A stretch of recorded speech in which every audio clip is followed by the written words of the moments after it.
Hello, I'm Neil Quigley and welcome to my podcast. This week the UK has gone to the polls, which I think was what UKIP was saying before the last general election.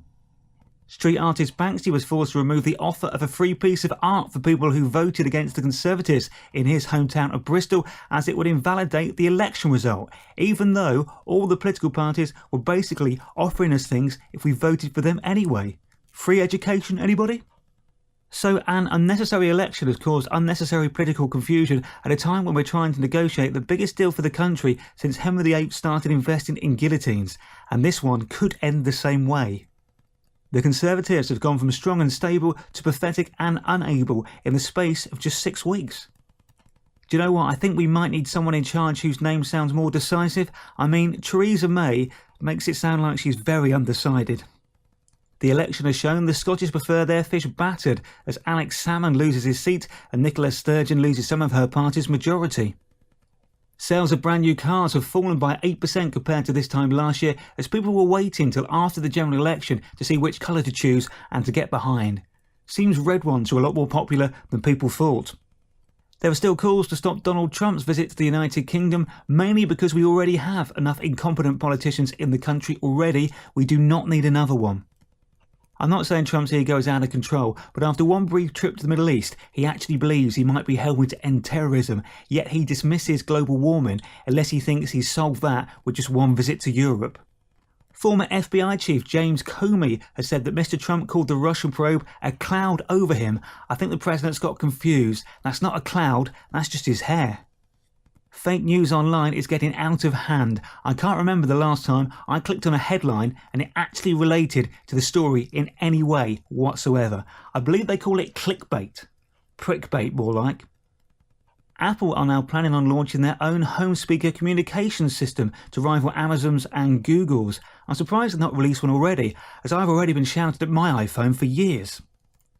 The Royal Ballet is trying to encourage more young boys to take up the discipline as they're getting tight on numbers, which is making shows inflexible. A video emerged this week of a bear breaking into a house in America and just ending up sitting down and playing the piano, earning him the nicknames Stray Charles and Stevie Wondered. As Topshop profits fall by nearly 80% in the last 12 months, the store now plans to rename itself as Bottom Shop.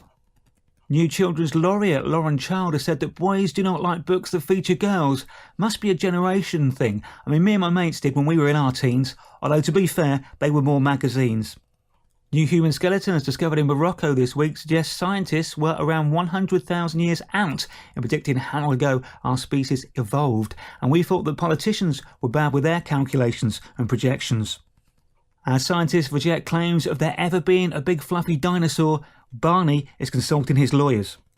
Musician Tokyo Myers won Britain's Got Talent, performing in a hoodie and a denim jacket. He was like a cross between Kanye West and Shakin' Stevens. I think he'll have a longer career than the previous dog winners. Mind you, they do 7 years to every human one, so maybe not. So Big Brother is still going then? I'm not sure how. When it started, it was exciting and much-watched TV, with everyone knowing who you were in that house. Now, if you want to hide from someone or disappear for a few months, it's the perfect place to go.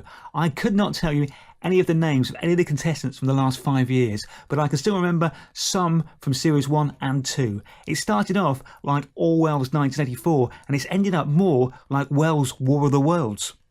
George Clooney became a dad this week, so not only will he not be able to enjoy a peaceful coffee when he's out, he will not be able to enjoy one at home now either.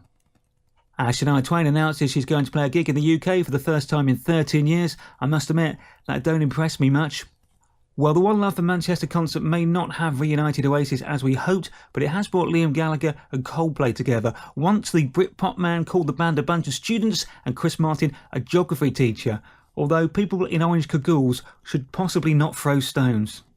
In football, Southampton have reported Liverpool to the FA over an illegal approach for one of their players.